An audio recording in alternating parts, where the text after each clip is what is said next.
Bien. Kuftet Zayn Amoud Bet. La Gemara, quatrième ligne avant la fin de la page. Il reta El Mamidim Beor Kevat Nevela.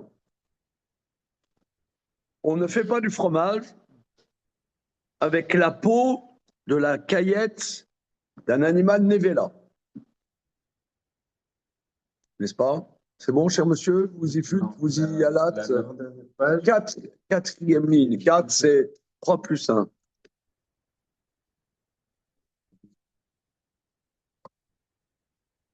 El Mamidim Beor Kevat Nevela. On ne fait pas du fromage avec la peau de la caillette d'un animal Nevela. D'accord? C'est clair? Alors, on a vu que. Or qui va attendre. Mais or, la peau, c'est-à-dire la chair. Donc, ça veut dire que c'est le problème de Mahamid. Alors maintenant, avec de la peau de Kevat Kshera, Shruta, on peut, si ça ne donne pas de goût dans le lait. Si ça ne donne pas du goût, en vérité, le Mahamid ne donne pas du goût. Il n'y a pas de goût. Monsieur Jonathan, si ça te branche ce soir, c'est chez les Zozo là-bas, c'est rue des Martyrs, hein, c'est pas ici. À l'UEJF, au local UEJF. Voilà, si ça te branche. Bezrat Hachem, ce sera super intéressant. Voilà. Bien.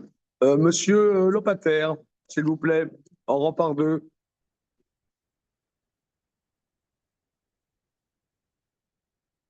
Où est-il passé? Alors, ok.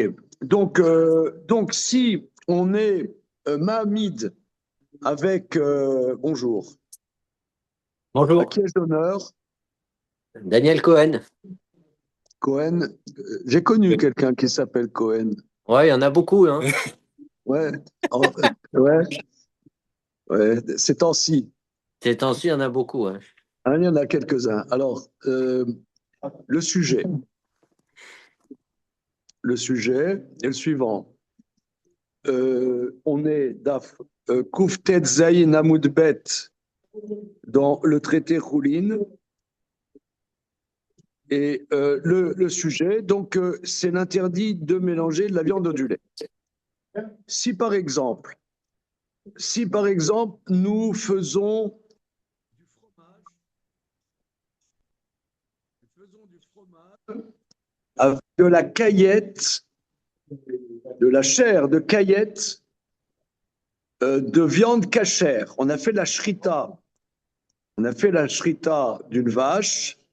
On récupère l'estomac qui s'appelle caillette et on prend un morceau de ce viande de caillette, d'une viande cachère à laquelle on a fait la shrita, dans du lait pour faire du fromage. Alors, si le morceau de caillette ne donne pas du goût dans le lait, mais simplement fait saisir le fromage sans donner du goût de viande, eh bien, le fromage est cachère. Par contre, si on saisit le fromage, on le fait prendre le fromage avec de la caillette nevela, c'est-à-dire d'un animal qu'on n'a pas fait la shrita, alors le mahamid d'un interdit, c'est interdit rabbinique, mais c'est interdit. C'est pour ça, la base pour laquelle on ne prend pas des fromages des goyim, parce qu'en général, il fait avec de la caillette de viande pas cachère, et c'est mahamid. Alors, pour analyser le sujet, on va voir Maïmonide au 5e chapitre de la route de Machalot Asurot. Alors, on y va. Nous y allons. Voilà, tiens, voilà. 5e chapitre.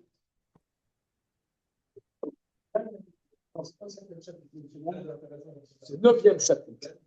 Alors là, on va dans le 9e chapitre des Halachot, Machalot, Asurot de Maïmonide. Alors, vous avez ça sur Sefaria, ou alors je vous envoie une photo sur le groupe. C'est à la elles sont dans le Mishneh Torah ou pas? Non, c'est à Dans part. Mishneh Torah, Ok. Mishneh Torah, Halachot, Machalot, Asurot, 9e chapitre, Halacha 16, Perek Tet, Halacha Tetzein.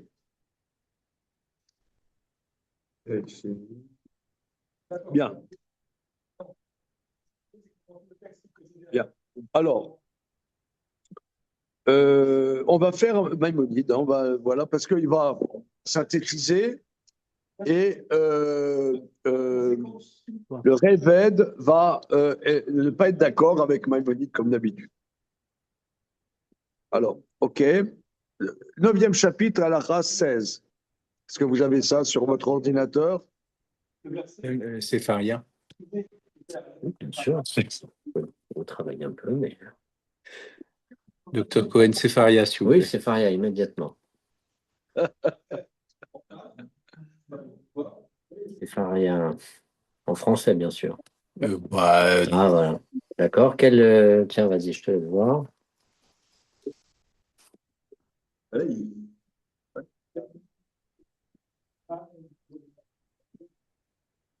peut pas le faire avec l'avance. On va voir. Ok.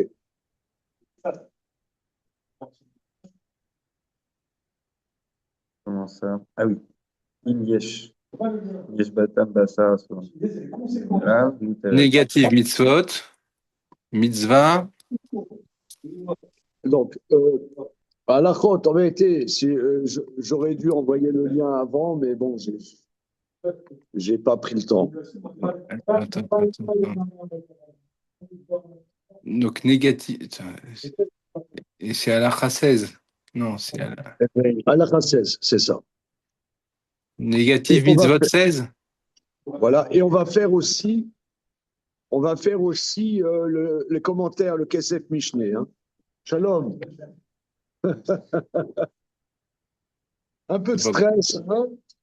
Dans un monde détendu, il faut un peu de stress quand même. Ouais. T'es blanc là, qu'est-ce qui t'est arrivé? T'es tout blanc. Alors, on y va. On y va. Halakha Tetzei. C'est bon, vous avez ça? Mais c'est la mish, Mishneh Torah. c'est la mitzvah tetzaïn. Non, non, non, non, non, non, non, pas du tout. Oui, ben c'est ça le problème. Non, on est dans le Mishneh Torah, dans la section Kedusha. Section Kedusha. Halachot Machalot Asurot. Yes. 9e chapitre, Halacha 16. Kol haïsurim, shiurim. Non. Non. Asur lamid agvina beor. Perek tet Halacha Tetzain.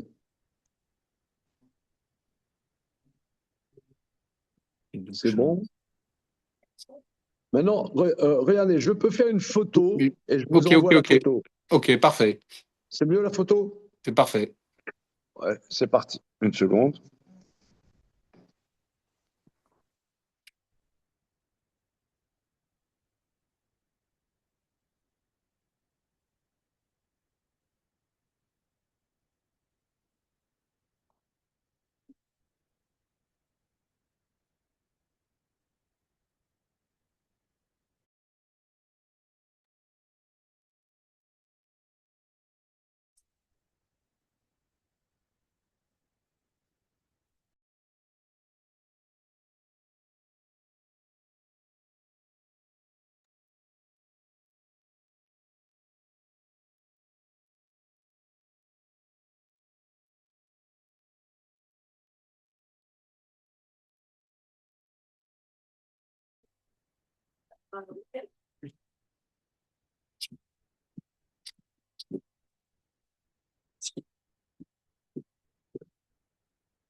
marche plus. Allô?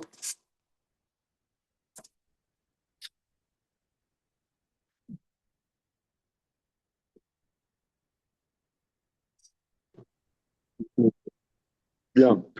OK. C'est bon, j'ai envoyé la photo. Vous l'avez? J'ai. C'est bon, on y va. C'est bon, laisse la Gemara. On laisse la Gemara, on est au-dessus de ça. Assour l'ami d'Agevina, il est interdit d'empressurer le fromage avec de la peau de caillette d'animal shruta. Donc ça veut dire, regardez ici, c'est très important, a priori on ne le fait pas.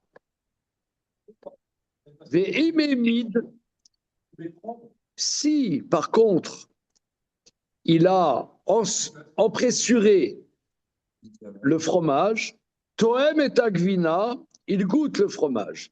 Imieshba tambassar asura. S'il y a du goût de viande, évidemment c'est interdit. Vimla muteret, sinon le fromage est permis. Mipne chez Mahamid davar amutar ou chez Kivat shruta i. Parce que, alors ici, si vous voulez, il y a un point qu'il faut comprendre, c'est le concept de Mahamid. Voilà. Jonathan et Monsieur Cohen, c'est comment le prénom de Monsieur Cohen? Daniel. Daniel. Daniel. Cohen. Daniel. Pour la maillot aussi, pour voilà. Le jaune d'œuf, alors, moi j'ai connu un Daniel Cohen qui était un grand économiste. Non, c'est pas moi.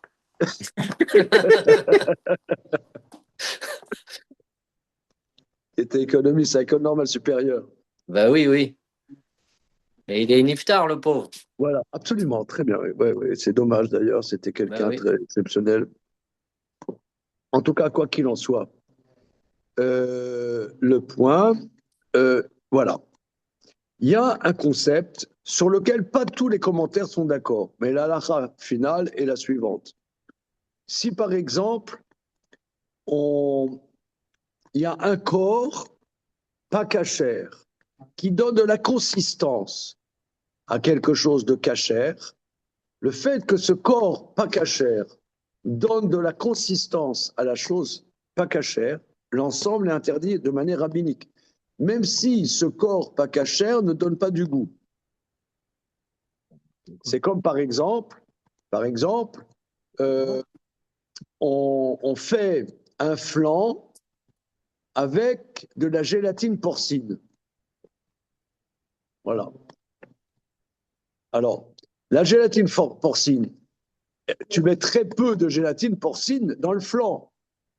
Tu prends du lait cachère, tu mets ta gélatine porcine, la gélatine va gélifier ton flan. Mais la gélatine ne donne pas de goût. Eh bien, le fait que la consistance du flan vienne de la gélatine, le flan n'est pas cachère. C'est clair? C'est clair. Mais c'est rabbinique. Comment? Mais c'est rabbinique. C'est rabbinique. Maintenant, je fais du fromage blanc en ensemençant le lait avec un morceau de caillette d'un animal auquel j'ai fait la shrita. Donc là, puisque le mahamid est cachère, eh ben le fromage, il est cachère. A posteriori, Maïmonide dit qu'on ne le fait pas a priori. Pourquoi? Parce qu'il y a un nouveau principe qui s'appelle En mevatlim isur lechatrila. On n'annule pas a priori un interdit. En mevatlim isur lechatrila. Mais l'interdit, c'est Bassar Bechalaf. Oui, mais rabbiniquement, néanmoins, c'est très bien, très bonne remarque. Néanmoins, ou néan plus, comme tu veux. Ouais. Comment? Ouais. Néanmoins, si la viande donnait du goût au lait, ce serait rabbiniquement interdit. Donc, rabbiniquement, on interdit. Donc, il y a beaucoup de pare-feu dans la halakha. Beaucoup de pare-feu. Donc, c'est ce que dit Maïmonide. Maintenant, on continue. Aval. Aval. Et c'est ça notre sujet principal. Ce serait de la gélatine de bœuf, ce serait pas... D'accord. Comment? Ce serait de la gélatine de bœuf cachère, ce serait pas tellement un problème s'il n'y a pas de cuisson. Une seconde. La gélatine de bœuf, Cachère. si on a fait la shrita au bœuf. Oui, cachère. Non, oui, non, mais d'accord, mais encore faut-il qu'on ait fait la shrita au bœuf. Ok. Parce que gélatine de bœuf, si bœuf on n'a pas cachère. fait la shrita, ça revient à la gélatine de porc. Ok. Voilà. Mais si tant est qu'on ait fait la shrita, alors a priori, on ne le fait pas. A priori, on ne le fait pas. Pourquoi? Selon le principe qu'on n'annule pas un interdit a priori. Parce que sinon, quand tu achètes de la viande cachée, il y a un grand principe que pour beaucoup d'interdits, on va d'après la majorité. Donc si c'était permis de mélanger du pas cachère dans du permis, en se basant sur les principes d'annulation, si j'achète 1 kilo de viande hachée à la boucherie cachère, il aurait le droit de mettre 49% de viande pas cachère. On comprend que ça part en cacahuète. Ouais. Donc, c'est interdit a priori de mélanger des choses pas cachères dans du cachère. C'est clair, monsieur Nathanaël, tu me regardes comme si. Comment? Qu'est-ce qui t'étonne? Est-ce qu'on a peur est-ce qu'on a peur d'un bichoul ou est-ce qu'on a peur du goût que ça pourrait donner? Du goût que ça pourrait Le donner. goût que ça pourrait donner, ça veut dire qu'on considère que c'est d'après cette crainte-là qu'on Voilà, c'est ça. Alors maintenant, la suite. Avalamamid beor kevat nevela ou trefa. Maintenant, la personne qui en présure avec de la chair, enfin de la peau de caillette d'animal tréfa ou nevela ou d'animal pas cachère, il va mami davar asur bifnatzmo. Étant donné que ce qui va donner la consistance est quelque chose d'interdit en tant que tel, nesra gevina mishon nevela, l'eau mishon basar bechalav. Le fromage est interdit. Donc ça, c'est quelque chose, donc, si vous voulez, les bons Français, ils font du bon fromage avec, évidemment, ils ne font pas le reblochon ou le Saint-Nectaire, que sais-je, avec de la présure chimique, mais avec de la présure animale. Étant donné que la présure animale n'est pas cachère, tout le fromage n'est pas cachère. C'est clair. Alors, d'abord, c'est pas il basar bechala, mais à titre de Mahamid.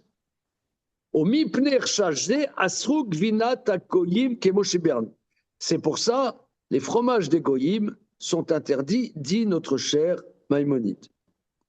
Alors, regardons à Sagat à Réved, la note du Réved. Voilà.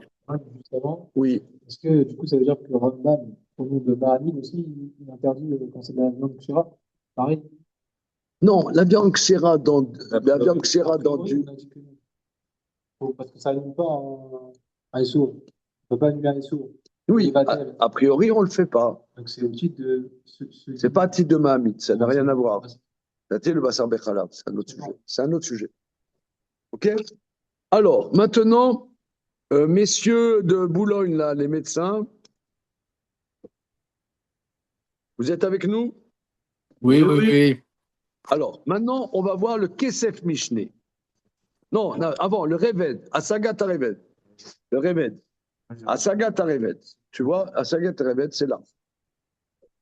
Alors, est-ce que vous avez déjà fait du Asagat Réved dans votre existence? Non.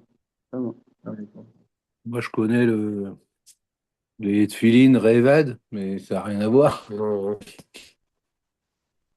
Alors, le Réved. Quand Maïmonide a rédigé vers, je ne sais pas moi, 1180, le Mishneh Torah, un contemporain à lui qui était à Lunel, à Lunel, près de Montpellier,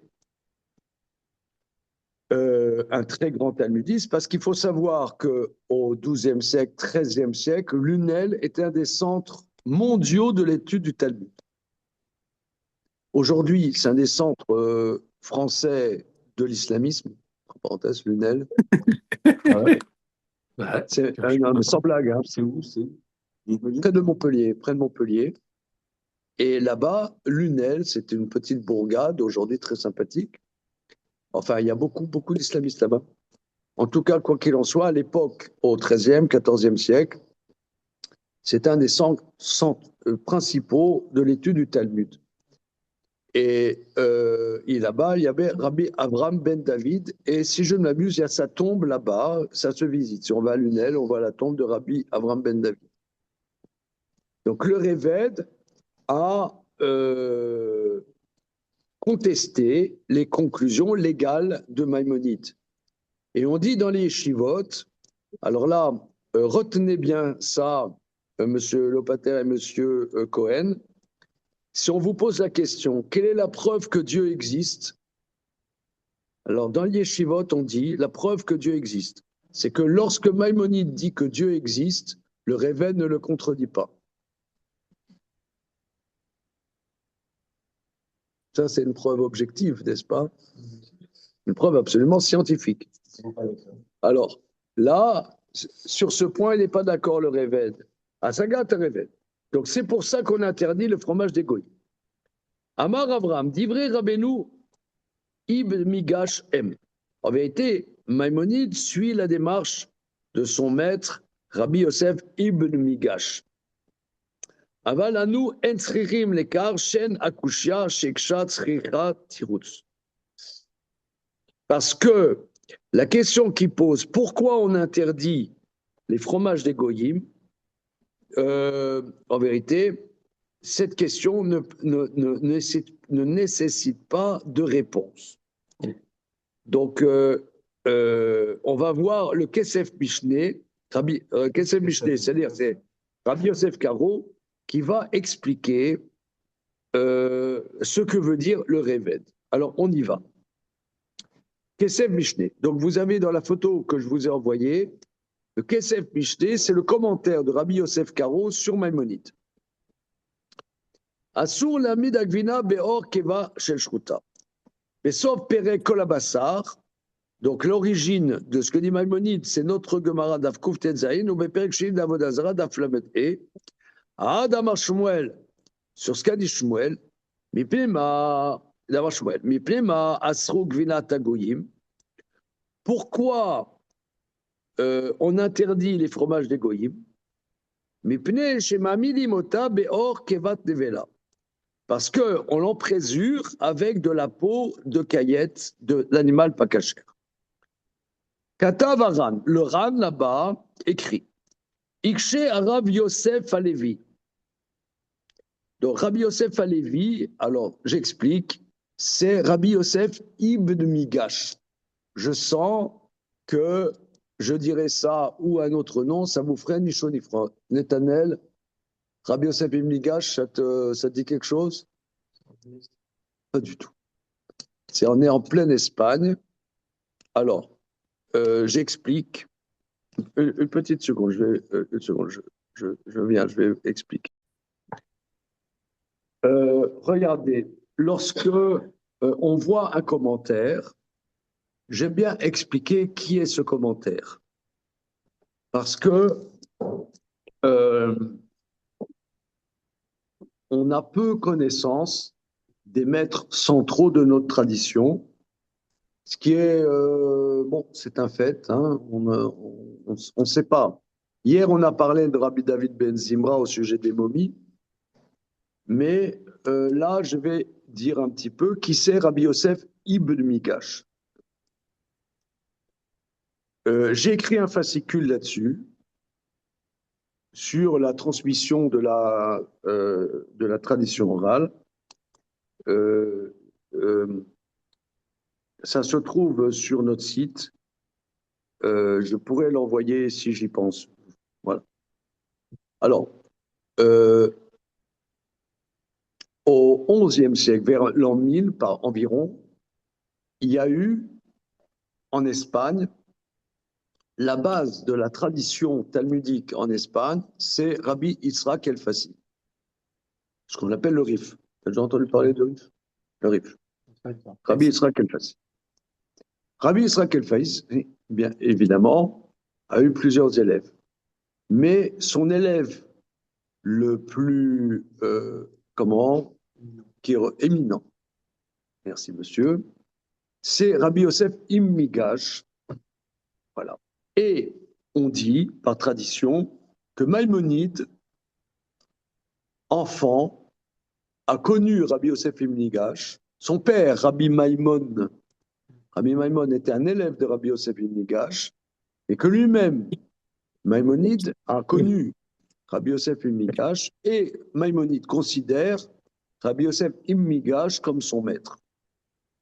Il dit d'ailleurs, Maïmonide, quand on a un peu de l'expérience d'étudier Maïmonide, que Maïmonide considère que la plupart de ses congénères sont des triples imbéciles. Si ce n'est, il dit au sujet de Rabbi Yosef Immigash qu'il avait une réflexion stupéfiante. Il avait une capacité de réflexion stupéfiante, comme ça dit Maïmonide. Voilà, donc Maïmonide considérait que Rabbi Yosef Immigash avait une réflexion stupéfiante, c'est qu'il était stupéfiant. Par contre, il dit au sujet des maîtres Tosfot, il dit, eux, ils ne réfléchissent que quand ils ont bien mangé. Parce que pour lui, c'est l'injure, c'était l'injure suprême. L'injure suprême. Les Rochmet Serfat, ils commencent à réfléchir quand ils ont bien mangé. Ben alors là, c'était... Franchement, hein, il dit ça. Il dit ça, on va dire, c'est une condamnation sans appel. Voilà.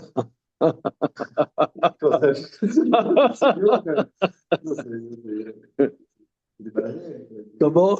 À balle réelle, ouais, c'est ça. Donc, à contrario, quand il dit sur Rabbi Yosef Ben Migash que lui, il se tait devant Rabbi Yosef Ben Migash, ça devait être quelque chose. Ok. Ce étant, on continue. On continue le Kesef Mishneh. Alors, Katav Aran, le Ran, Rabbi Nissim de Gérone, dit Ikshe Rabbi Yosef Ben Migash. Amay Sarir Shmuel et Mimar Milecheroda Beor Kevatevela. Pourquoi Shmuel dit, pourquoi on ne prend pas le fromage des Goyim? Parce qu'ils l'ont présure avec de la peau de caillette, pas cachère. Afiluk Shera Nami, Mititsa Mishum Basar Bechalaf. Mais même si la caillette était de la viande cachère, interdit a-t-il de Basar Bechalaf? Fait tout kashia. De plus, une question. Pourquoi pourquoi interdit mitzar, c'est en araméen? Pourquoi ça va être interdit, quelle que soit la quantité de présure? L'itamek pela. T'as qu'à demander un cuistot goy, ve'ave benotentam, et que ça sera interdit si la caillette a donné du goût de viande. Venir chaler. Alors, ça, je comprends. Imisho basa bechalav. Lo ave mitzar, et là benotentam. Je comprends bien. Si c'est la viande avec du lait, c'est interdit si ça donne du goût. Comme la Mishnah nous a dit, celui qui en présure avec de la peau de keva, si ça donne du goût, c'est interdit. Or, pourquoi que si c'est avec de la présure d'animal pas cachère, c'est interdit quelle que soit la quantité? T'as qu'à dire, c'est interdit si ça donne du goût, comme tout interdit. Non, c'est de... Réponse. Et qui va donc kamokim, l'obatil, réponse. Étant donné que ça donne la consistance, ce n'est pas annulé. Aval mishum basar bebaralav, likal mimarachi, mais à titre de viande dans du lait, tu ne peux pas dire. Des kolema des koyeftama, la basar beraou, et là, aïba fait kai, vekar em divri rameni. Donc, c'est ce que nous, on a expliqué, qu'il y a deux concepts. Bassar Bechalav, si c'est la caillette d'animal auquel on a fait la shrita, c'est interdit que si ça donne du goût. Et si c'est avec de la caillette d'animal pas cachère, quelle que soit la proportion. Ça, c'est Maïmonide. Et Katav a Réved, le Réved écrit. Alma chez Katav Rabbeinu sur ce qu'écrit notre maître Maïmonide. Amar Avram divrei Rabbeinu Ibnigash M. C'est-à-dire que Maïmonide suit la démarche de Ibnigash. Aval anu etzrim lekar shenakushia shekshe tzrera tirutz. Tamo shehu svirale Katav. Adivrei Rabbeinu Mimigash. De Belachen lo asinan ba batar noten tam. De bechol davar shel goyim lo al chubo chachamim ara noten tam. Il dit, le Réved, il dit, c'est une autre logique. Il dit, indépendamment du problème de donner du goût, donc tout ce qui est aliment des goyim, on ne va pas d'après si ça donne du goût.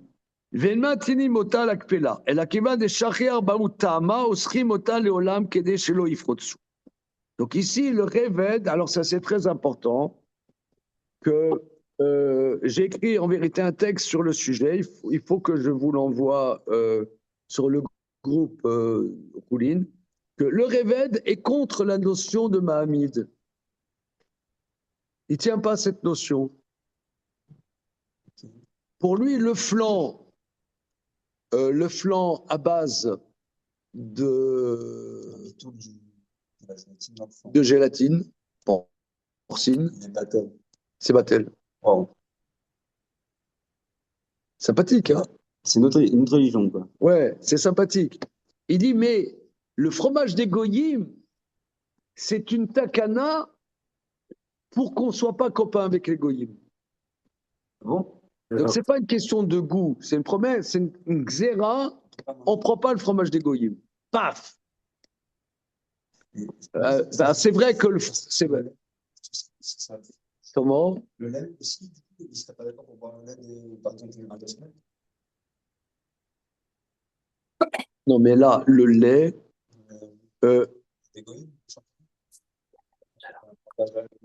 Alors, regardez, le messieurs, là, les médecins.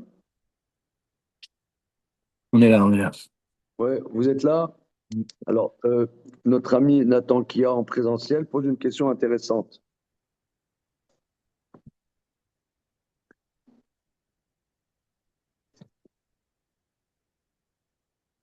On sait que les sages, dans le traité Avodah Zarah, dans le 2e chapitre, ont interdit le lait des goyim. Alors, vous avez déjà entendu parler du concept de lait chamour? De lait chamour, oui. Oui. Voilà. Alors, je vais décrypter la notion du lait chamour. C'est un grand sujet. Alors, les sages ont interdit le lait qui a été trait par les goyim, de peur que les goyim mélangent dans le lait du lait de truie, du lait de cheval, de jument, du lait de chamelle, etc. Bien. Alors, ok. Maintenant, c'est une institution rabbinique. Pourquoi? Parce que le lait est un aliment vital. C'est vital, le lait. Et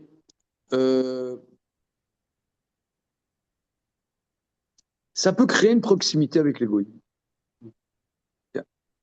Entre parenthèses, ce soir, je fais un cours à l'UEJF, là, je stylo l'UEJF. À l'UEJF sur comment aborder les relations juifs-non juifs. En réalité, moi, je synthétiserai ce sujet en une phrase. Pas besoin de faire un cours de 2 heures que je vais faire ce soir.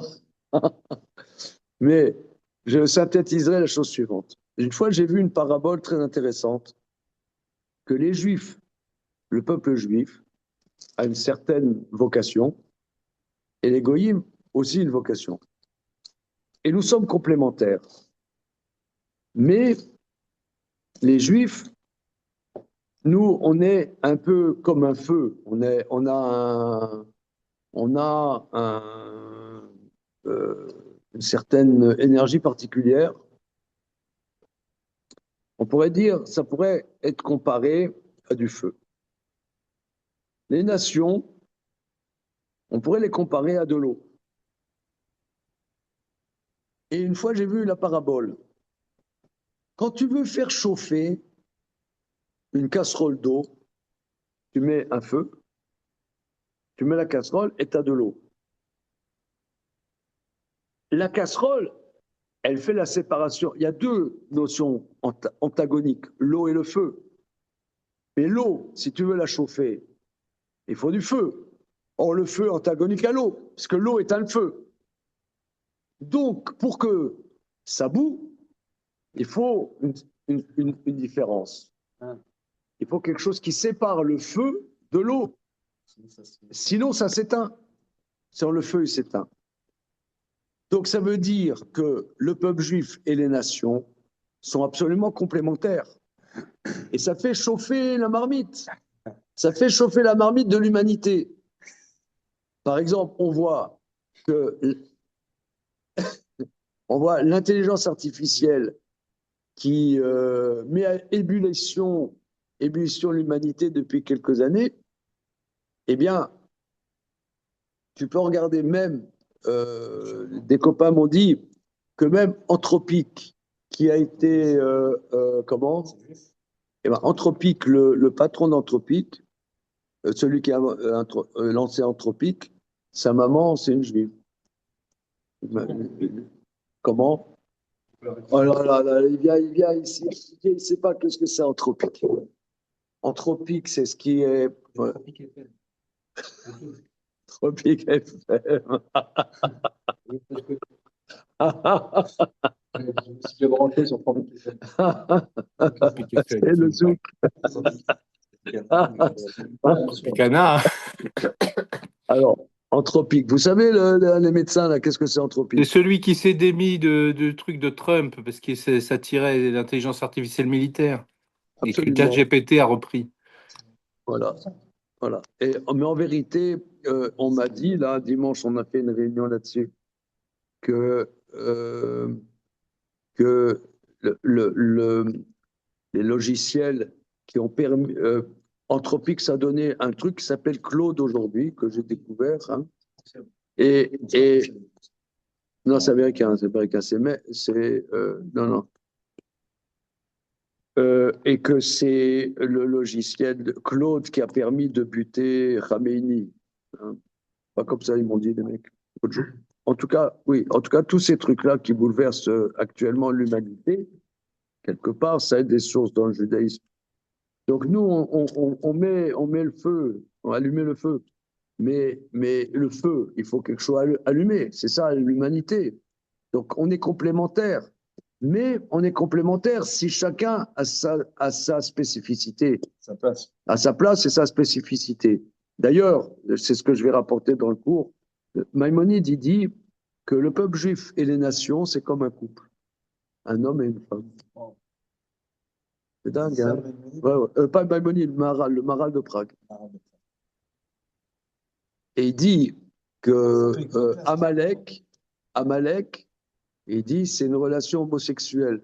Parce que Amalek refuse de recevoir du peuple juif. C'est pour ça qu'il considère qu'il viole les enfants juifs. Comme ça dit Rachid. En tout cas, quoi qu'il en soit, et c'est une grande épreuve pour les nations d'accepter qu'ils reçoivent des juifs. Et c'est pour ça qu'ils préfèrent dire ouais, les juifs c'est des connards, il faut les éliminer. Ils préfèrent. En tout cas, reprenons. Ici, dit le Révède, si les fromages des goyim sont interdits, ça n'a rien à voir avec ce que dit Maïmonide. C'est interdit pour faire une barrière. Alors, je voulais expliquer la notion du lait chameau. Les sages ont interdit le lait des goyim. Bien. Maintenant, Rav Moshe Feinstein, ou Feinstein comme vous voulez, hein, donc il y a environ 70 ans, a fait une grande innovation.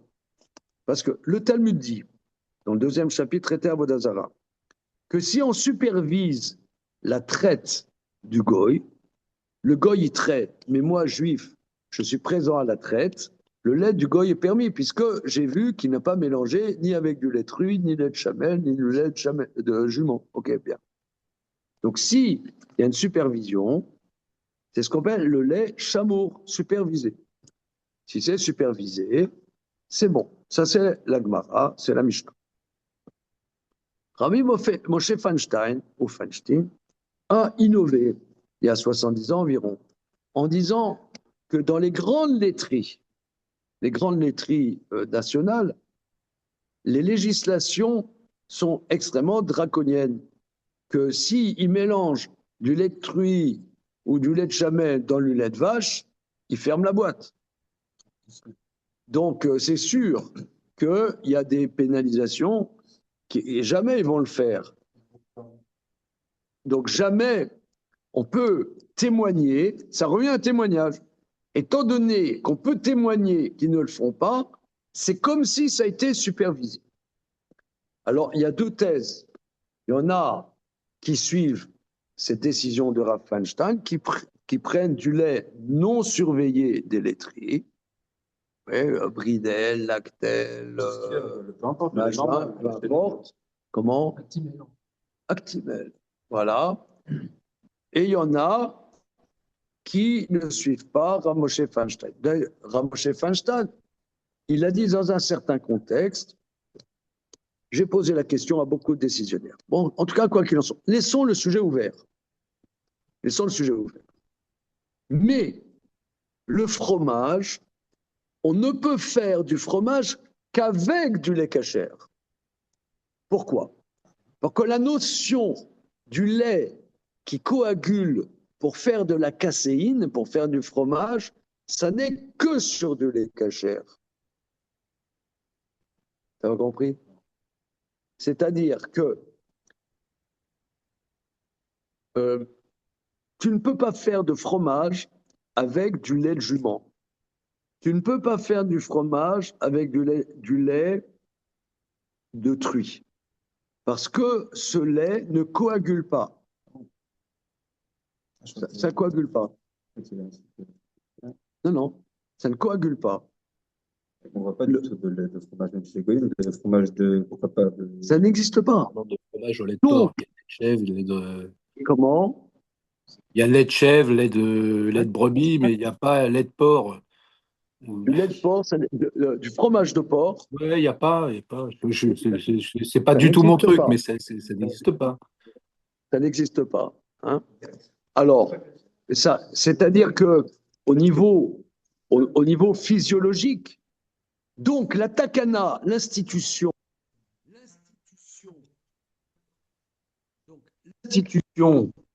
de, comment dire, du lait chamou, ne s'applique pas sur le fromage. Donc sur le fromage, c'est un autre sujet. Puisque tu ne peux pas faire du fromage, tu peux pas faire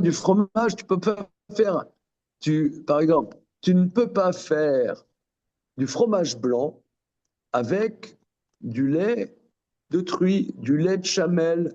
Vous avez dit physiologiquement. Physiologiquement. Donc, l'institution, donc fondamentalement, tu pourrais prendre du fromage blanc du goy, ou même, par exemple, la crème. Par exemple, la crème, le lait, quand tu fais précipiter le lait, il y a de la crème. Vous avez déjà fait du fromage blanc, messieurs, vous-même? Moi, j'ai fait fréquemment du fromage. Alors, pourquoi? Parce qu'avec ma famille, pendant les vacances, au fil des années, bon, maintenant, bon, Hachem, mes enfants sont grands, mais quand ils étaient petits à la maison, on allait à la campagne pendant les vacances. OK? Et j'allais à la ferme surveiller la traite dans la ferme. J'étais au moment de la traite, je prenais du lait et je faisais du fromage.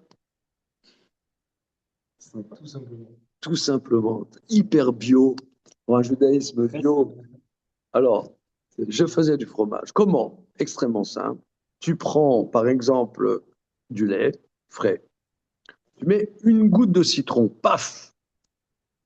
Eh bien, le lait précipite.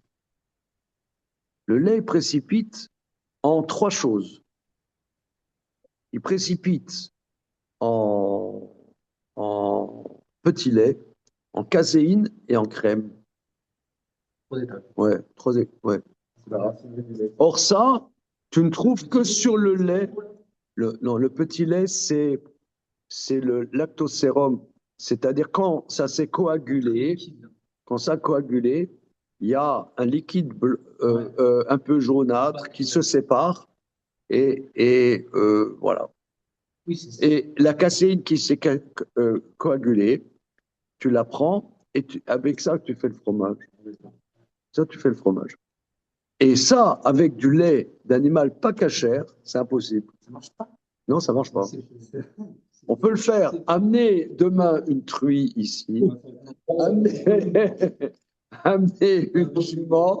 Amenez une chamelle. Amenez une chamelle. Nous ferons l'expérience. D'ailleurs, voilà. Alors, tout ça pour dire que l'institution qu'on ne prend pas le lait des goyim, c'est pour le lait, comment dire, c'est que pour le lait. Mais pour le fromage, étant donné qu'on ne peut pas faire du fromage avec du lait pas cachère, il n'y aurait pas cette institution, à moins d'une autre institution, dit le Révède, pour ne pas se mélanger avec les goyim. Ça, c'est le Révède. Maïmonide n'est pas d'accord avec ça. Maïmonide, c'est parce qu'ils en présurent avec de la viande pas cachère. Mais le Révède n'est pas d'accord avec cette notion d'en présurer. Vous voyez? Donc c'est un grand débat. On termine le PSF Mishneh. C'est absolument contradictoire. Complètement contradictoire. Parce qu'on parle de lait qui est peut-être cachère, c'est la viande. Dans la vie de Maïmonide, c'est la viande qui est cachère. Oui, mais parce que Maïmonide, comme son maître Rabbi Yosef et Migash, innove un nouveau concept, qui est la notion de ce qui donne la consistance. Mais le Révède ne tient pas cette notion. Voilà, il n'est pas d'accord avec cette notion, donc il dit pourquoi on ne prend pas le fromage d'égoïsme. C'est pas parce que matériellement c'est pas cachère, mais pour pas être copain avec l'égoïsme. Pour pas être copain avec l'égoïsme. C'est Maïmonide qui dit que physiologiquement. Non, tout le monde est d'accord, ça physiologiquement. C'est vous qui l'avez pour vous expliquer. Pour vous expliquer, voilà. Ok, on y va.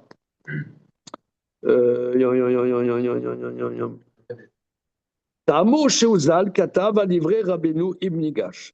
La raison du Révède, qu'il écrit sur les paroles de Rabbeinu Ibn Gash, de Bela Vari Lozenan Babatar Notentam, de Berol Davar Shel Goyim Lo Alfubo Charmi Machar Notentam. Parce que dans tous les sujets des institutions par rapport au Goyim, on ne va pas d'après ce que ça donne du goût. Ve'el Matimi Motam Lakpela. On ne donne pas à goûter au cuistot goy. Et la kivan des shachia bautama, étant donné que c'est fréquent la raison d'interdire, osrim otam leolam, on interdit quelle que soit la proportion pour ne pas briser la barrière. Car katav aran beperek sheni d'Avodah bishmo. Vani Omer, ça c'est le ran. Vani Omer, dit Rabbi Yosef Karo, Shafalpi, Shefshar Lomar, Ketamo chez la Révède, bien qu'on puisse expliquer comme le Révède, Mikol Makom, Aitama da Rimigash, était Begvina Afilu, Ilo Ave Autama da Révède. Néanmoins, la raison du Rimigash existe dans le fromage, c'est quoi? La notion de Mahamid, de ce qui donne la consistance, indépendamment de la raison du Révède. Alors, au niveau de la halacha, on tient comme Maïmonide et pas comme le Révède. Hein. C'est ça le résultat même. C'est pas d'accord pour l'explication. Oui, et par exemple, au niveau d'un flan qui n'est pas un fromage, la question se pose. Tu vois? La question se pose. Elle a fait Comme Rambam. Parce que d'après le Révède, un flan qui est gélifié à base de gélatine porcine, ça pourrait être cachère. Parce que la proportion, elle est un centième, un 200e. Très peu, ok? Donc voilà. Donc là, on a fait le tour du sujet. Et regardez, on va peut-être s'arrêter là-dessus. Demain, Bezrat Hashem, on commence la Mishnah. On peut la lire. On lit la Mishnah et c'est la récré. Ouais, la récré, ouais. Alors, la récré, eux, ils vont bosser, là. Il est encore avec nous, monsieur Cohen, là? Oui, je suis là. Il est aussi urologue, monsieur Cohen? Oui, toujours aussi. Il est très Moël, lui. Ah oui, Moël aussi. Ça m'arrive. Ah, d'accord, très bien. Voilà, mon père était Moël aussi. Ah, d'accord. Mon père était obstétricien, gynécologue obstétricien, et il était Moël. D'accord. Ok, alors on y va. La fin de Coupe Zain. Romer Bach relève, Romer Bach relève, mais Badam, mais Romer Bedam et Bach relève. Romer Bach relève chez Baradav, chez Moalim, Bo, Vechaim Allah, Mishum Pigul, Venota, Vetame, Machel Ken Bedam. ואומר בדם שאדם נוהג בבהמה וחיה ואוב, בין תפילין בית מורים, וחלב אינו נוהג אלא בבהמה טהורה בלבד. Donc là, le sujet qui va maintenant traiter, c'est deux interdits. Deux interdits. Il y a l'interdit de sang, c'est-à-dire le sang d'un animal cachère. Le sang d'un animal cachère n'est pas cachère, c'est pour ça qu'on cachérise la viande. Oui. Et il y a aussi du chelev, la graisse, certaines graisses. Il y a deux sortes de graisses dans la terminologie talmudique. Il y a le shuman et le chelev. Certaines graisses sont permises, ça s'appelle shuman, et il y a des graisses pas permises qui s'appellent chelev. Le chelev, par exemple, c'est la graisse sur les rognons, la graisse sur les intestins. Voilà. Ce sont des graisses qui ne sont pas cachères. Le nikour, ça s'appelle le nikour. Voilà, c'est ce qu'on met sur le misbéa. Voilà, on brûle sur l'autel, étant donné que dans la viande de boucherie, on ne brûle pas sur l'autel, mais on ne les mange pas. Par contre, on a le droit d'en profiter. On peut récupérer cette graisse pour, par exemple, graisser le cuir, faire des bougies, tout ce qu'on veut. Voilà, mais pas pour manger. Alors, la Mishnah va aborder la différence entre, et parfois le chelev a des lois plus graves que le sang, et parfois le sang a des lois plus graves, le sang que la graisse. C'est ce qu'on va voir demain à Bezrat Hashem. C'est bon? Ouais. C'est génial. C'est bon? La récré. Ouais, la récré. La récré.